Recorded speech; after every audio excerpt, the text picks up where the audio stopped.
जय हिंद, वंदे मातरम। दोस्तों, जैसा कि हम 29 जुलाई 2021 का करंट अफेयर कंप्लीट करने वाले हैं, जो कि सभी परीक्षाओं के लिए महत्वपूर्ण होने वाला है। तो आइए स्टार्ट करते हैं आज का करंट अफेयर।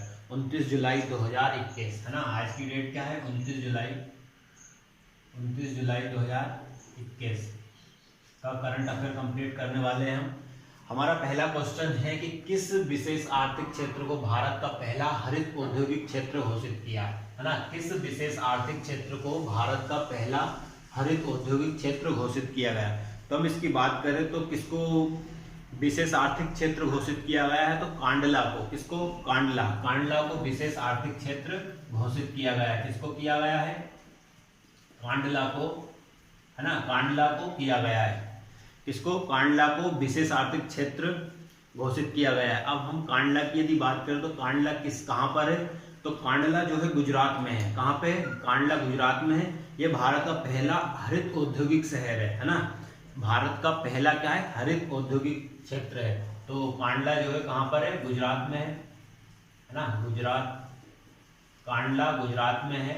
और ये जो कांडला है ना, क्या है कांडला? तो कांडला भारत का पहला हरित औद्योगिक शहर है। क्या है? भारत का पहला औद्योगिक क्षेत्र, भारत का पहला औद्योगिक हरित क्षेत्र है ना। औद्योगिक हरित क्षेत्र है ना। क्या है? भारत का पहला औद्योगिक हरित क्षेत्र कौन सा है? यह है कांडला। तो किस विशेष आर्थिक क्षेत्र को भारत का पहला हरित औद्योगिक क्षेत्र घोषित किया? तो कांडला को, है ना। कांडला कहाँ पर है? गुजरात में है। भारत का पहला औद्योगिक हरित क्षेत्र है। भारत का क्या है? पहला हरित औद्योगिक क्षेत्र है। ये कांडला क्या है? तो ये कांडला जो है सेज है ना, स्पेशल इकोनॉमिक जोन है। क्या है? स्पेशल इकोनॉमिक जोन है। इंडियन ग्रीन बिल्डिंग काउंसिल ने प्लेटिनम रेटिंग दी है। किसको? इस कांडला विशेष आर्थिक क्षेत्र को क्या दी है? इंडियन ग्रीन बिल्डिंग काउंसिल ने। किसने?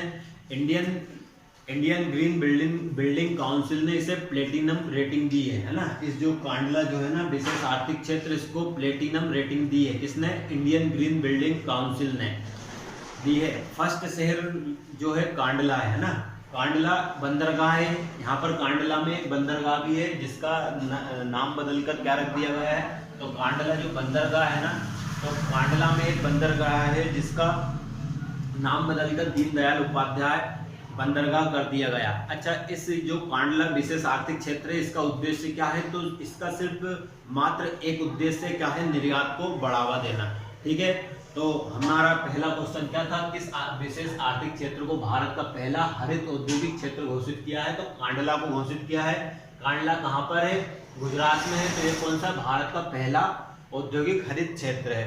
ठीक है। क्वेश्चन नंबर 2 हमारा क्या कहता है? क्वेश्चन नंबर 2 हमारा है, यदि क्वेश्चन नंबर 2 की हम बात करें तो क्वेश्चन नंबर 2 है राष्ट्रीय, है ना, राष्ट्रीय महिला ऑनलाइन शतरंज का खिताब किसने जीता? राष्ट्रीय महिला ऑनलाइन शतरंज का खिताब किसने जीता? तो ये जीता है वंतिका अग्रवाल ने। किसने जीता है? वंतिका अग्रवाल ने ये खिताब जीता है। क्या जीता है? राष्ट्रीय महिला ऑनलाइन शतरंज का खिताब किसने जीता? तो राष्ट्रीय महिला ऑनलाइन शतरंज का खिताब जीता है वंतिका अग्रवाल ने। किसने जीता है? वंतिका अग्रवाल ने, है ना। अब यदि हम बात करें शतरंज की, तो शतरंज के जादूगर के नाम से कौन जाने जाते हैं? तो विश्वनाथ आनंद, है ना। विश्वनाथ आनंद को जाना जाता है शतरंज के जादूगर बोलते हैं इनको, है ना। इनको पहला राजीव गांधी खेल रत्न पुरस्कार मिला था। यदि खेल के क्षेत्र में देखा जाए तो पहला राजीव गांधी खेल रत्न पुरस्कार किसको मिला था? विश्वनाथ आनंद को मिला था। इनकी एक पुस्तक भी है माइंड मास्टर। कौन सी है? Mind master. इनकी एक पुस्तक है माइंड मास्टर। और ये भारत के, यानी कि भारत के ही नहीं वर्ल्ड के फर्स्ट ग्रैंड मास्टर भी रह चुके हैं। कौन? विश्वनाथ आनंद, है ना। अब यदि हम बात करें अंतरराष्ट्रीय शतरंज दिवस कब बनाया जाता है? तो अंतरराष्ट्रीय शतरंज दिवस बनाया जाता है 20 जुलाई को। तो 20 जुलाई को क्या बनाया जाता है? 20 जुलाई को अंतरराष्ट्रीय शतरंज दिवस बनाया जाता है। अंतरराष्ट्रीय शतरंज दिवस कब बनाया जाता है? तो अंतरराष्ट्रीय शतरंज दिवस 20 जुलाई को बनाया जाता है। तो हमारा क्वेश्चन नंबर 2 क्या था, राष्ट्रीय महिला ऑनलाइन शतरंज का खिताब किसने जीता, बंतिका अग्रवाल ने जीता। 20 जुलाई को अंतर्राष्ट्रीय शतरंज दिवस बनाया जाता है।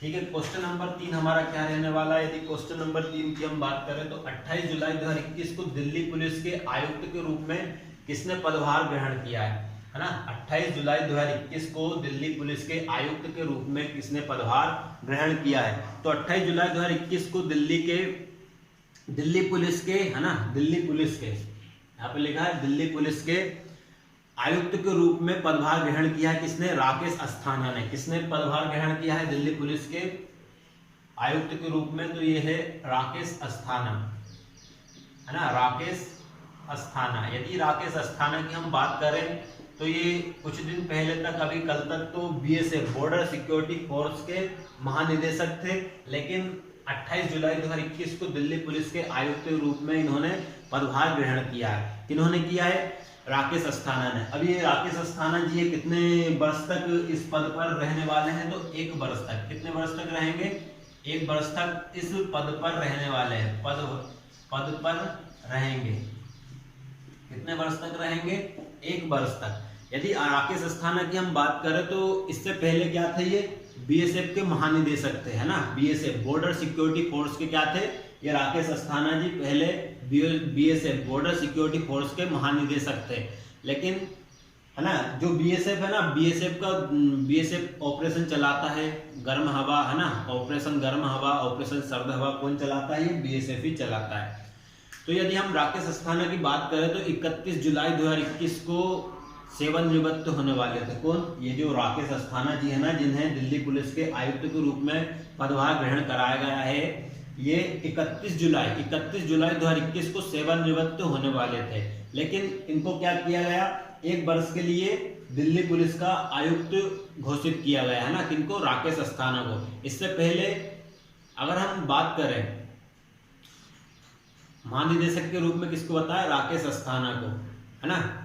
यदि राकेश अस्थाना की बात करें तो जो बीएसएफ के महानिदेशक से भी पहले की अगर बात करें तो इससे पहले ये क्या थे, नागरिक उड्डयन सुरक्षा ब्यूरो के पूर्व अध्यक्ष भी रह चुके हैं। किसके, नागरिक उड्डयन सुरक्षा ब्यूरो। कौन सा, जो राकेश अस्थाना है ये नागरिक उड्डयन सुरक्षा ब्यूरो के पूर्व अध्यक्ष भी रह चुके हैं। यदि वर्तमान की हम बात करें, किसकी, वर्तमान की बात करें कि नागरिक उड्डयन सुरक्षा ब्यूरो के अध्यक्ष वर्तमान में कौन है, तो वर्तमान में कौन है, नासिर कमल। कौन है, नासिर कमल। जो राकेश अस्थाना है ये पहले बीएसएफ के महानिदेशक थे है ना। उससे भी पहले यदि बात करें तो नागरिक उड्डयन सुरक्षा ब्यूरो के क्या थे, पूर्व अध्यक्ष थे राकेश अस्थाना है ना। और अभी वर्तमान में नागरिक उड्डयन सुरक्षा ब्यूरो के अध्यक्ष कौन है वर्तमान में, तो ये है नासिर कमल। और वर्तमान में दिल्ली पुलिस के आयुक्त किसे नियुक्त किया गया है, राकेश अस्थाना, जो कि पहले बॉर्डर सिक्योरिटी फोर्स के महानिदेशक थे। ठीक है, क्वेश्चन नंबर 4 क्या कहता है हमारा। यदि हम क्वेश्चन नंबर 4 की बात करें तो इंद्र 21 क्या है। यदि हम इंद्र 21 की यदि बात करें तो ये क्या है, एक प्रकार का सैन्य अभ्यास है। क्या है, एक प्रकार का सैन्य अभ्यास है। सैन्य अभ्यास है कौन सा, इंद्र 21 क्या है, तो इंद्र 21 क्या है, एक प्रकार का सैन्य अभ्यास है ना। इंद्र 21 इंडिया और रशिया के बीच युद्ध अभ्यास है ना। इंडिया और रशिया के बीच क्या है, युद्ध अभ्यास। लिख लेते हैं इसको, इंडिया और रशिया के बीच है ना, रशिया के बीच, इंडिया और रशिया के बीच क्या है, एक प्रकार का सैन्य अभ्यास है। सैन्य अभ्यास है, एक प्रकार का क्या है, ये सैन्य अभ्यास है। किसके बीच, इंडिया और रशिया के बीच है ना। कौन से नंबर का है ये सैन्य अभ्यास, तो 12वें नंबर का सैन्य अभ्यास है ये, यानी कि इसकी शुरुआत पहले ही कर दी गई है ना। कौन से नंबर का अभ्यास है, 12वें नंबर का, 12वें नंबर का ये अभ्यास है। इनके बीच, इंडिया और रशिया के बीच। कौन सा, इंद्र 21। इंद्र 21 सैन्य अभ्यास है, इंडिया और रशिया के बीच सैन्य अभ्यास है, 12वें नंबर का सैन्य अभ्यास है ना। 1 अगस्त है ना। यदि हम बात करें 1 से 13 अगस्त, 1 से लेकर 13 अगस्त 2021 तक चलने वाला है ये अभ्यास। कब से कब तक चलेगा, एक 1 अगस्त से लेके 13 अगस्त 2021 तक ये अभ्यास चलने वाला है। कब से कब तक चलेगा? 1 अगस्त से, है ना, 1 अगस्त से 13 अगस्त 2021 तक चलने वाला है ये अभ्यास। इनके बीच चलेगा, इंडिया और रशिया के बीच चलेगा। कौन से नंबर का सैन्य अभ्यास है? तो 12वें नंबर का सैन्य अभ्यास है। कौन सा सैन्य अभ्यास है? इंद्र 21। कौन सा सैन्य अभ्यास है? इंद्र 21, है ना। इसको जारी स्टार्ट किया गया है, तो हमें पता चला इंद्र 21 क्या है। तो इंद्र 21 क्या है? इंडिया और रशिया के बीच एक युद्ध अभ्यास है। कौन से नंबर का है? 12वें नंबर का है। 1 अगस्त से लेकर 13 अगस्त 2021 तक चलने वाला है ये, है ना। वोल्गा ग्राम, है ना। यदि इसकी बात करें तो ये कहाँ होने वाला है? रूस में किया जाएगा ये, है ना। कहाँ पे किया जाएगा ये अभ्यास? तो रूस में किया जाएगा। इस अभ्यास की यदि हम बात करें तो कहाँ पर करने वाले हैं इस अभ्यास को? तो इस अभ्यास को करेंगे रूस में किया जाएगा, है ना। ये अभ्यास कहाँ पे किया जाएगा? रूस में किया जाएगा, है ना। सन 2017 में एयरफोर्स, है ना। यदि हम इस अभ्यास की बात करें तो इनमें कौन कौन सी सेना भाग लेने वाली है? तो यदि इस अभ्यास की बात करें तो इसमें आर्मी, एयरफोर्स, है ना, और जो नेवी है, तीनों सेनाएं इसमें भाग लेने वाली है। किसमें? इंद्र 21 में, है ना। महत्वपूर्ण बात है ये भी कि इसमें कौन कौन सी सेना यानी कि भाग लेगी। तो आर्मी लेगी, एयरफोर्स लेगी, है ना, नेवी, तीनों इसमें भाग लेने वाली। और इसका सीधा सीधा उद्देश्य क्या है? यदि इंद्र 21 की बात करें तो इसका सीधा सीधा उद्देश्य है आतंकवादी विरोधी अभियान है। ये क्या है? एक आतंकवादी विरोधी अभियान है। इंद्र 21 क्या है? एक आतंकवादी विरोधी अभियान है। इसको भी लिख लेते हैं, आतंकवादी क्या है? आतंकवादी विरोधी अभियान। आतंकवादी विरोधी अभियान है ये, है ना। तो इंद्र 21 क्या है? तो ये एक प्रकार का सैन्य अभ्यास है। 1 अगस्त से लेकर 13 अगस्त 2021 तक चलने वाला है। इंडिया और रशिया के बीच सैन्य अभ्यास है। कौन से नंबर का है? 12वें नंबर का है। रूस में किया जाएगा। इसका उद्देश्य क्या है? आतंकवादी विरोधी अभियान है ना, मतलब कि आतंकवाद को समाप्त करना। ठीक है। यदि हम क्वेश्चन नंबर 5 की बात करें, question number 5, drink from trap किसकी पहल है? क्या है? Drink from trap. क्या है? Drink from tape. तो भारत का पहला शहर है पुरी, ओडिशा, है ना। लिख लेते हैं इसको कि भारत का पहला शहर है, लिख लेते हैं भारत का पहला शहर। भारत का पहला शहर कौन सा है? पुरी। पुरी कहां पर है? ओडिशा में। भारत का पहला शहर है पुरी, और पुरी भी कहां पर है? ओडिशा में। ओडिशा। तो भारत का पहला शहर है पुरी, जो कि ओडिशा में है। तो ड्रिंक फ्रॉम ट्रेप किसकी पहल है? किसकी है? यह है पुरी, ओडिशा की पहल है। इसमें क्या होगा? नल से पेयजल मिलेगा, है ना। मतलब कि नल चालू करो और उससे यानी कि पीने योग्य पानी उपलब्ध कराया जाएगा, है ना। तो नल से पेयजल, पीने योग्य पानी उपलब्ध कराया जाएगा। तो ड्रिंक फ्रॉम ट्रेप क्या है? ड्रिंक फ्रॉम ट्रेप क्या है? पेयजल उपलब्ध कराना, है ना। नल से पेयजल उपलब्ध कराना। नल से पेयजल उपलब्ध कराना, है ना। नल से पेयजल उपलब्ध कराना मतलब कि पीने योग्य पानी, है ना। ये नहाने और दूसरे काम करने के लिए नहीं है। नल से पेयजल उपलब्ध कराना मतलब कि पीने योग्य पानी, पीने योग्य पानी, है ना। तो ये पहल किसने स्टार्ट की? ड्रिंक फ्रॉम टेप किसकी पहल है? तो ये भारत का पहला राज्य पुरी है, ओडिशा में, जिसमें नल चालू करो और पीने योग्य पानी आपको पीने के लिए मिल जाएगा। ठीक है। ओडिशा में इसके लिए सुजल अभियान चलाया गया। कौन सा अभियान चलाया गया है ओडिशा में? तो यदि इसकी बात करें तो ओडिशा में इसके लिए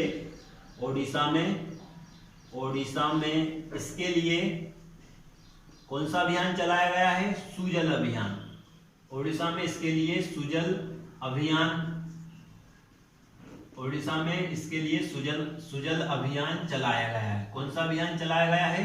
सुजल अभियान चलाया गया है। ठीक है। तो हम बात कर रहे थे ड्रिंक फ्रॉम टेप की, है ना। भारत का पहला शहर है पुरी, ओडिशा, है ना। भारत का पहला शहर कौन सा? पुरी, ओडिशा है, ओडिशा का शहर है, इसमें क्या होगा, नल से पेयजल उपलब्ध कराया जाएगा, मतलब पीने योग्य पानी उपलब्ध कराया जाएगा।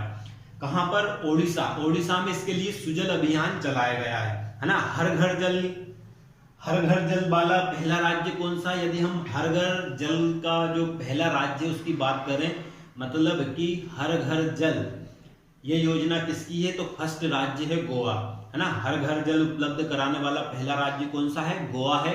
और हर घर जल का लक्ष्य भारत ने 2024 का लक्ष्य रखा है। भारत का जो हर घर तक जल को पहुंचाने का लक्ष्य भारत का कब तक का है, 2024 का है। और हर घर जल उपलब्ध कराने वाला पहला राज्य कौन सा है, गोवा है। और हर घर जल उपलब्ध कराने का लक्ष्य भारत ने कब तक रखा है, ये रखा है 2024 तक, है ना। तो अब क्वेश्चन नंबर यदि हम 6 की बात करते हैं,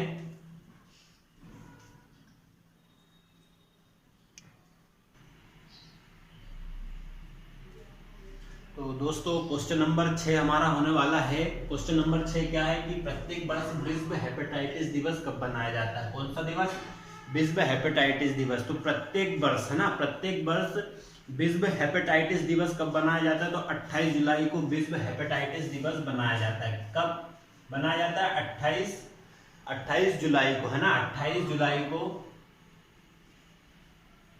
कब बनाया जाता है विश्व हेपेटाइटिस दिवस, तो विश्व हेपेटाइटिस दिवस मनाया जाता है 28 जुलाई को। 28 जुलाई को विश्व हेपेटाइटिस दिवस मनाया जाता है। अच्छा, विश्व हेपेटाइटिस दिवस क्यों मनाया जाता है, पहले बात तो यह है कि हेपेटाइटिस होता क्या है ना। तो हेपेटाइटिस होता है लीवर प्रभावित होता है। जो हेपेटाइटिस जो बीमारी होती है ना, इसमें कौन सा अंग प्रभावित होता है ना, बहुत बार क्वेश्चन पूछा गया है परीक्षा में कि हेपेटाइटिस में कौन सा अंग प्रभावित होता है, तो लीवर प्रभावित होता है ना हेपेटाइटिस में। और हेपेटाइटिस दिवस कब बनाया जाता है, 28 जुलाई को हेपेटाइटिस दिवस बनाया जाता है। 28 जुलाई को ही क्यों बनाया जाता है, क्योंकि 28 जुलाई को ब्लूमबर्ग का बर्थडे है। कौन है ये ब्लूमबर्ग, लिख लेते हैं किनका बर्थडे है, ब्लूमबर्ग जो थे वैज्ञानिक थे, है ना, ब्लूमबर्ग, इनका क्या है, बर्थडे है ना, हैप्पी बर्थडे इनका ब्लूमबर्ग का। इन्होंने क्या किया था, ब्लूमबर्ग ने, इन्होंने हेपेटाइटिस बी वायरस और टीका बनाया था ना। जो हेपेटाइटिस बी है ना, उसका वायरस की खोज की, यानी कि हेपेटाइटिस में कौन सा वायरस होता है उसकी खोज की, और उसके निराकरण के लिए, उस बीमारी से निजात पाने के लिए उसका टीका भी बनाया, है ना। तो हेपेटाइटिस बी की खोज किसने की, ब्लूमबर्ग ने की, है ना, ब्लूमबर्ग ने की, और इसका टीका भी बनाया, है ना। इन्होंने ही इसका टेस्ट खोजा, इन्होंने यानी कि इसका टेस्ट भी खोजा, इसका टीका भी बनाया। इसमें कौन सा वायरस होता है उसके बारे में किसने बताया, ब्लूमबर्ग ने बताया। तो प्रत्येक वर्ष विश्व हेपेटाइटिस दिवस 28 जुलाई को बनाया जाता है। क्यों बनाया जाता है, किस लिए बनाया जाता है, क्योंकि जो ब्लूमबर्ग जी हैं इनका क्या है, जन्म दिवस है ना। और जो ब्लूमबर्ग जी थे उन्होंने हेपेटाइटिस का वायरस की खोज की, वायरस की खोज करने के बाद इसका टीका बनाया ना, टीका बनाया। इन्होंने ही इसका क्या बनाया था, टीका बनाया था। सन 2021 की थीम क्या है, हेपेटाइटिस की। तो वर्ष 2021 की जो थीम है, वर्ष 2021 की थीम क्या है, हेपेटाइटिस कांट वेट, है ना। तो 2021 की थीम क्या है, 2021 की थीम,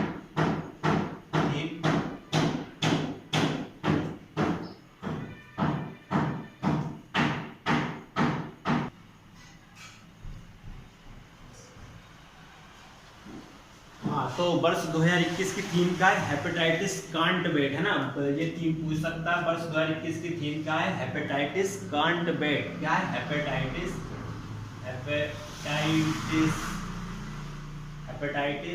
कांट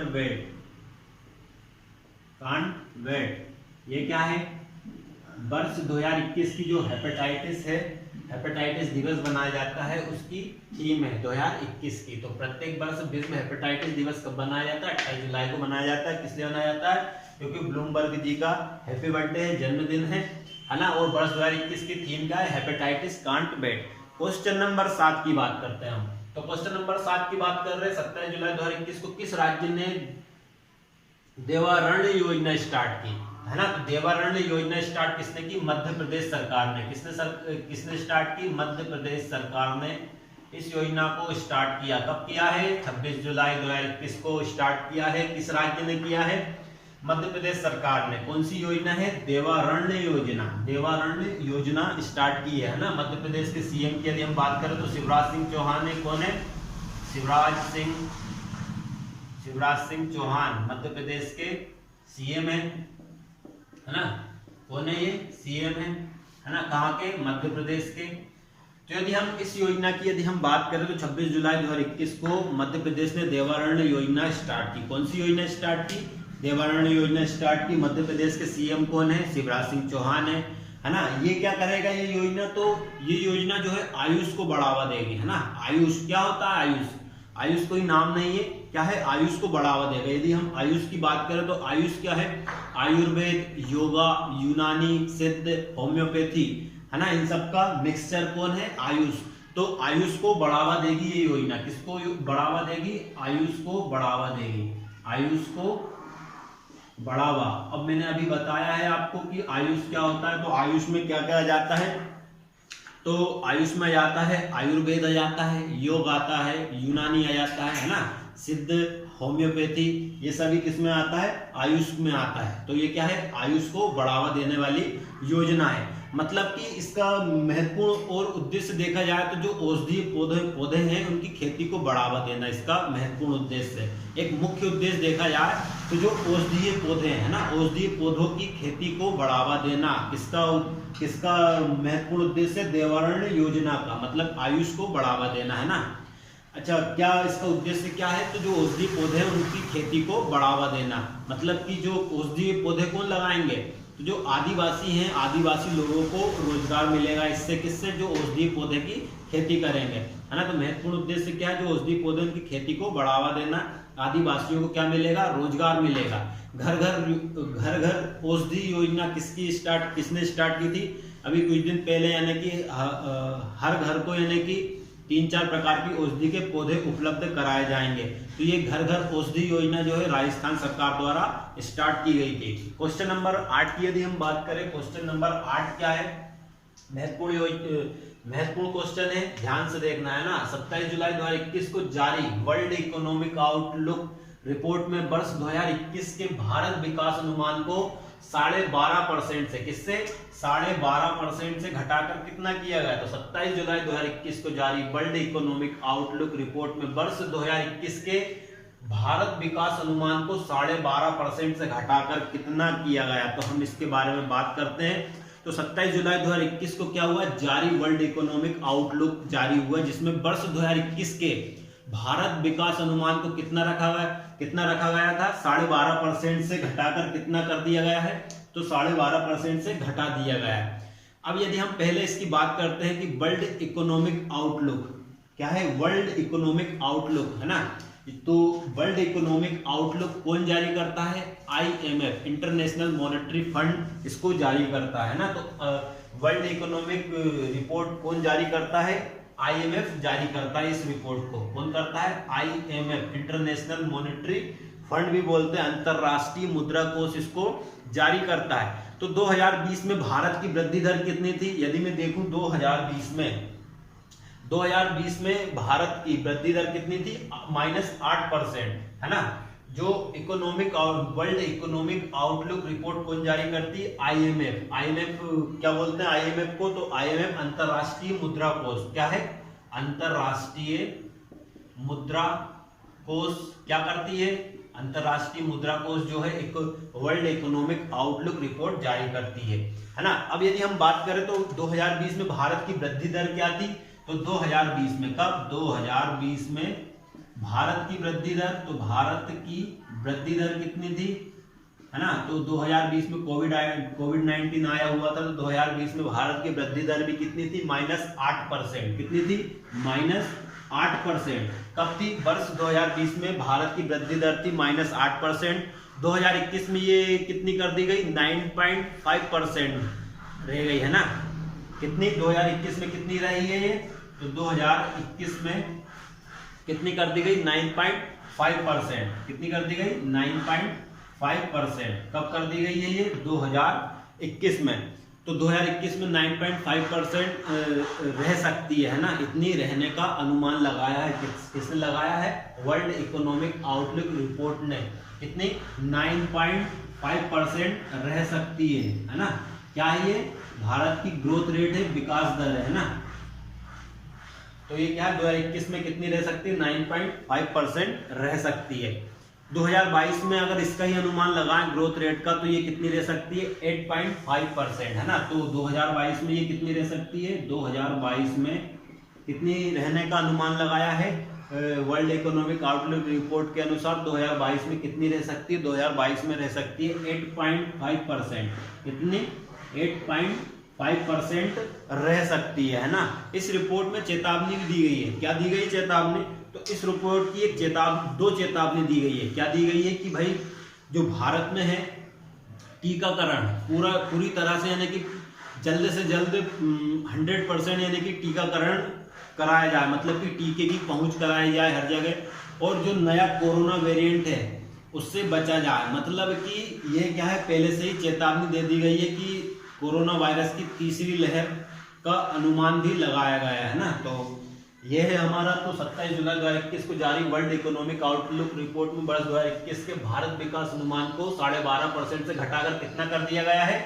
9.5% कर दिया गया है। 2022 में यही ग्रोथ रेट कितनी रहने वाली है? 8.5%। 2020 में भारत की वृद्धि दर कितनी थी? -8%। अब यदि हम अगले क्वेश्चन की बात करें तो कर्नाटक के नए मुख्यमंत्री कौन है? तो यदि कर्नाटक के नए मुख्यमंत्री की बात करें तो कर्नाटक के 23वें नंबर के मुख्यमंत्री के रूप में शपथ लिए किन्होंने? बसवराज बोम्मई ने। किसने? बसवराज, है ना। कौन से नंबर के हैं ये? 23वें नंबर के। 23वें नंबर के सीएम कौन से हैं? कहाँ के? कर्नाटक के। तो बसवराज, क्या नाम है इनका? बसवराज बोम्मई, है ना। बसवराज बोम्मई इनका नाम है ना। और इनको शपथ किसने दिलवाई है? तो शपथ कौन दिलवाता है? मुख्यमंत्री को शपथ कौन दिलवाता है? तो गवर्नर, मतलब कि राज्यपाल दिलवाता है। तो कर्नाटक के गवर्नर कौन है? थावरचंद गहलोत, है ना। कौन है? थावरचंद गहलोत। इन्होंने क्या करवाई है? शपथ दिलवाई है ना। शपथ दिलवाई है किसने? थावरचंद गहलोत ने। किनको? बसवराज बोम्मई, 23वें नंबर के सीएम है ना। अभी कुछ दिन पहले ही यानी कि कर्नाटक के जो सीएम थे उन्होंने क्या दिया था? इस्तीफा दिया था। तो कर्नाटक में 23वें मुख्यमंत्री के रूप में शपथ लिए किन्होंने? बसवराज बोम्मई ने, है ना। शपथ दिलाई किसने? थावरचंद गहलोत ने शपथ दिलाई है। और 23 में से 20 सीएम, यदि हम कर्नाटक की बात करें ना, तो 23 में से 20 मुख्यमंत्री तो ऐसे हैं जिन्होंने अपना कार्यकाल ही पूरा नहीं किया। किसमें से? कितने में से? 23 में से 20। 23वें नंबर के कौन है? बसवराज बोम्मई। इन्होंने यानी कि 23 में से 20 सीएम तो ऐसे रहे जिन्होंने अपना कार्यकाल ही पूरा नहीं कर पाए, है ना। अब जो इनके पहले कौन थे? येदुरप्पा जी। 22वें नंबर के कौन थे? येदुरप्पा जी। सीएम पद से इन्होंने भी क्या दिया? इस्तीफा दिया, है ना। तो जो 22वें नंबर के लिख लेते हैं, 22वें नंबर के कौन थे? तो 22वें नंबर के थे येदुरप्पा जी थे। इन्होंने भी क्या दिया? इन्होंने भी अभी 2-3 दिन पहले क्या दिया है? इस्तीफा दिया, है ना। ये इस्तीफा दिया।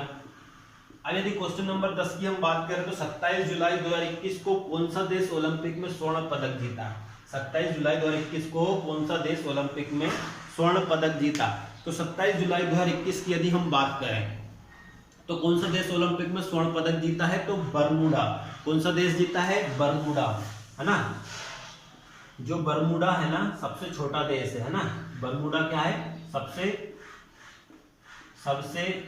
छोटा देश है। सबसे छोटा देश है। और यदि इसकी जनसंख्या की हम बात करें तो ओनली यानी कि लगभग 62,000 के आसपास इसकी क्या है? जनसंख्या है। यहाँ की जनसंख्या कितनी है?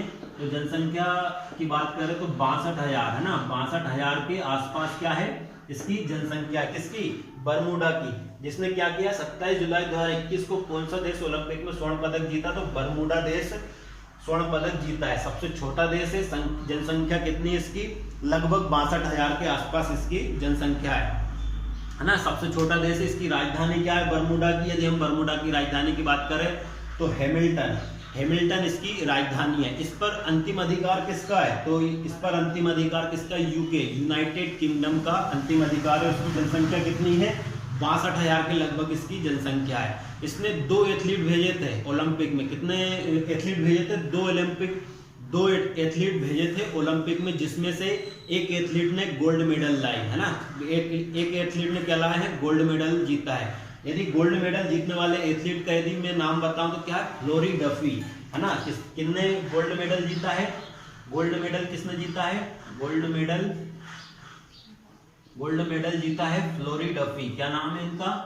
फ्लोरी डफी है ना। एक छोटा सा देश है, कौन सा है? बरमूडा, सबसे छोटा देश है। जनसंख्या उसकी लगभग 62,000 के आसपास है। जिसमें उसने 2 एथलीट भेजे थे। कितने एथलीट भेजे थे? 2 एथलीट भेजे थे, जिसमें से एक ने, जो फ्लोरी डफी था, उसने क्या किया? गोल्ड मेडल जीता है। किसमें? टोक्यो ओलंपिक, जो कि 23 जुलाई से 8 अगस्त तक चलने वाला है ना। तो ये हमारा आज का पूरा 29 जुलाई 2021 का करंट अफेयर होता है, जिसमें जो भी हमारे परीक्षा की दृष्टि से क्वेश्चन बनने वाले थे उन सभी को हमने डिटेल में डिस्कस किया है। तो मिलते हैं नेक्स्ट क्लास में। Thank you very much.